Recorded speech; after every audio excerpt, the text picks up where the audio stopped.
Hello and welcome to the first installment of The Lantern Speaks. Today I'm going to be talking about the origin of the accounts of zero.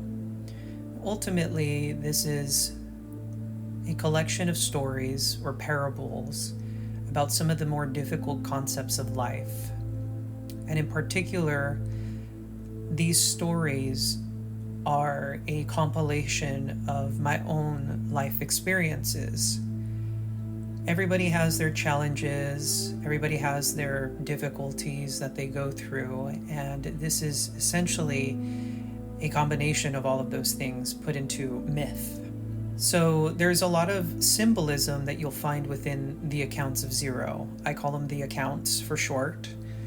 And these accounts are simply meant to inspire awe, mystery, sometimes dread, as we explore darker themes. Life is quite complex, I'm sure we can all agree. It is interesting and strange, mysterious. Nobody gives us a handbook in life, and we often stumble and try to find our way through the labyrinth of life. And essentially that is what the Keeper and the Lantern are all about. The story of the Keeper is not my story, but it is ours. It is a story of humanity as we seek answers, as we seek the truth, and we seek meaning in the suffering of life. And this particular combination of stories asks the bigger questions. What I am trying to do here is to inspire critical thinking and reasoning through these accounts, to help us see some of the darker themes of life, look them in the face through story. Because what better way is there to be able to explore the darker themes of life than to explore them in storytelling form?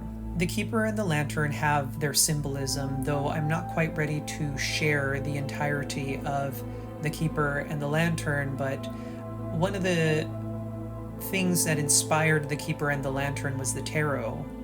And in particular, one of the major arcana, or arcana, however you pronounce them, is the Hermit, which is the 9th card in the deck, major arcana in the deck, which speaks of a solo journey, a journey of going within, finding truth within oneself, exploring life on one's own.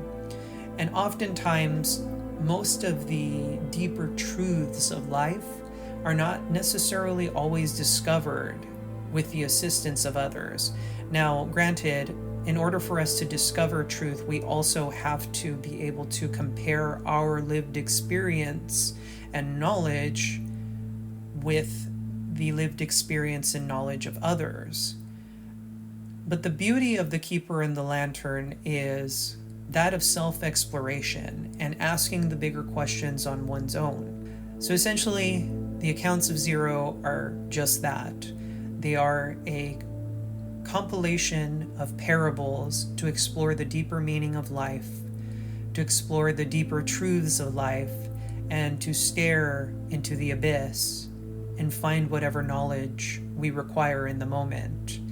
And of course, they are meant for entertainment purposes. The reason I chose this avenue was specifically to inspire and nurture critical thinking. When we are handed the answers, sometimes they don't truly sink in. Oftentimes in life, we have to discover the answers on our own. And while I have my own lived experience, and I can tell you and share with you my wisdom that was very hard-earned, it doesn't necessarily land as well as when you come to that conclusion within yourself. And so every single parable has a moral. Every single parable explores something deeper about the meaning of life. And I'd like to invite you into this space so that you can now take form of Keeper and Lantern as you explore the deeper meanings of life.